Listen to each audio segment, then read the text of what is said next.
A 100 mu farad capacitor in series with a 40 ohms is connected to a 110 volt 60 hertz supply. What is the maximum current in the circuit? So maximum current होता है V not by Z. So V not तो हम निकाल सकते हैं 110√2 से, क्योंकि ये RMS दे रखा है, लेकिन हमें Z निकालना होगा. Z होता है एक RC सर्किट में R स्क्वायर प्लस XC का स्क्वायर. R तो डायरेक्टली दे रखा है, XC निकालने थोड़ी कैलकुलेशन करनी पड़ेगी. 60 हर्ट्ज दे रखा है, तो ओमेगा डबल इंटू पाई हो जाएगा 120 पाई. और C is how much C is given 100 mu farad, 100 10 की पावर -6. तो एक के दो गए और 3 -3 सॉरी 12 पाई 10 की पावर -3 हो जाएगा. तो आई गेट 1000 अपॉन 12 पाई. तो 1000 अपॉन 12 इंटू 3.14. अगर मैं सॉल्व करूँ, अप्रॉक्सीमेटली लेने की कोशिश करूँ, तो अप्रॉक्सीमेटली ये 40 आ जाएगा. 12 से 36, 12 से 124, 37 आएगा करीब करीब. मैं अभी कैलकुलेशन के लिए से 40 ले लेता हूँ अप्रॉक्सीमेटली, थोड़ा सा बढ़ा दूंगा. 40 से 1000 डिवाइड करोगे तो 25 आना चाहिए, पर क्योंकि 40 है नहीं, ये करीब 38 है, तो इंस्टेड ऑफ 25 थोड़ा कम है, तो I will take larger value से 27 I am taking. Okay, approximately इसके आसपास ही आएगा आंसर. सो 40 का स्क्वायर प्लस 27 का स्क्वायर. ठीक है, 1000 ठीक है. तो 1600 प्लस 27 729.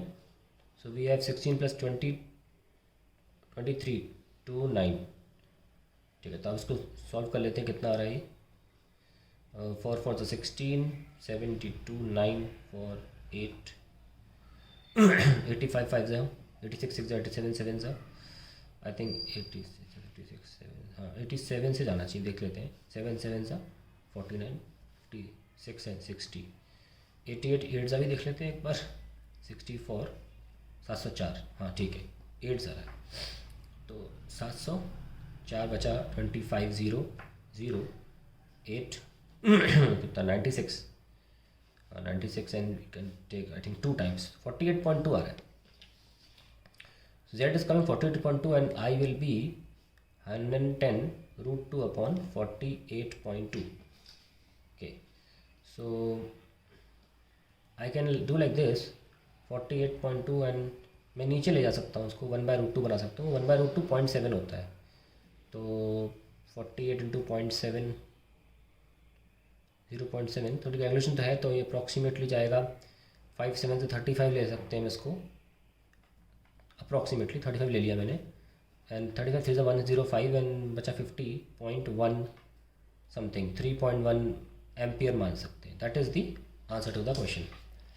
ठीक है, तो अप्रॉक्सीमेशंस लिए हैं मैंने, क्योंकि लेना पड़ता है कोई भी, हालांकि आंसर इसके आसपास ही होना चाहिए.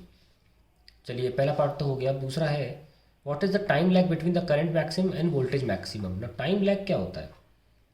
टाइम लैग होता है the time between voltage B part, voltage and current attaining the maximum values, attaining their maximum values. और वो कहाँ भरा मिलता है हमें? ओमेगा टी के अंदर. ये है वो टाइम लैग. और ये ओमेगा टी क्या है? यही है ओमेगा टी. हमें निकालना पड़ेगा. कैसे निकालें देखिए. सबसे पहले हमें फेज डिफरेंस निकालना होगा. फेज डिफरेंस को हमें ओमेगा टी के बराबर रखना होगा. सो प्रोसीजर ये है, find phase difference. Find phase difference जो होगा फाई. कैसे निकलेगा? tan हमको पता है कैसे निकलता है फाई. tan फाई से, विच इज़ XC बाई आर, that is 1/ωc into R. 1/ωc हमने निकाला, अभी 27 आया था. 27 1 that is 27 upon Z is 40. So we getting tan phi is 0.7 आ रहा है हमारा. और phi is equal to tan inverse of 0.7. अब मैं इसको अगर ओमेगा टी के बराबर रख दूँ, तब मुझे टाइम लैग आ जाएगा tan inverse of 0.7 divided by 120 pi, and that will be the time lag. That is the answer to the question. ठीक है, कई बार क्या होता है कि tan फाई से आपको ऐसा आंसर नहीं मिल रहा कि आप उसे एंगल में कन्वर्ट कर पाओ या रेडियंस में कन्वर्ट कर पाओ कि आपको प्रॉपर सेकंड्स में आंसर आए. tan इनवर्स से फंस गए हो, थोड़ा सोच सकते हैं क्योंकि ऐसे √3 होता है 1.732, 60 डिग्री होता है। 30 डिग्री पे आता है tan 30, देखें तो कितना आ रहा है 1/√3, ये आता है 0.57।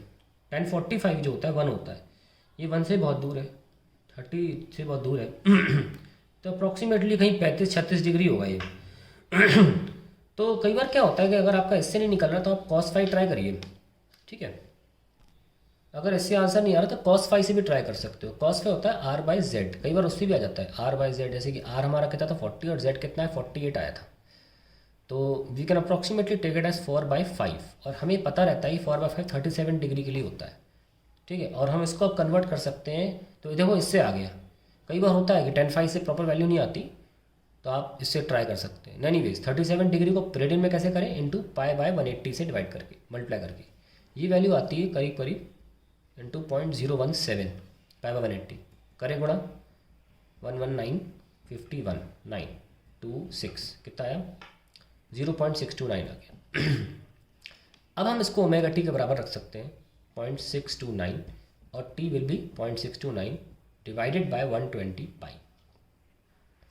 और हम अप्रॉक्सीमेटली इसको ले सकते हैं कि अगर हम 629 10⁻³ ले लें और 120 ले लें अपॉन पाई ले लें, तो 125 से 600 होता है, 5 से थोड़ा बढ़ा सकते हैं, 5 290 बच रहा है, 290 आई थिंक 2 आ जाएगा, और 50 बच रहा है तो 500 हो जाएगा 4 इंटू 10⁻³ और 1/पाई ऑलमोस्ट π/10 के बराबर होता है, तो we can take 0.314 and this comes out to be approximately 52 3 156 1.56 10⁻³ and will be 1.56 milliseconds. So this is the answer to the question. अगर आपको एक्यूरेट आंसर चाहिए तो ज़रूरी नहीं हमेशा ऐसा हो, tan इनवर्स में छोड़ना पड़ सकता है, cos इनवर्स में छोड़ना पड़ सकता है, ठीक है।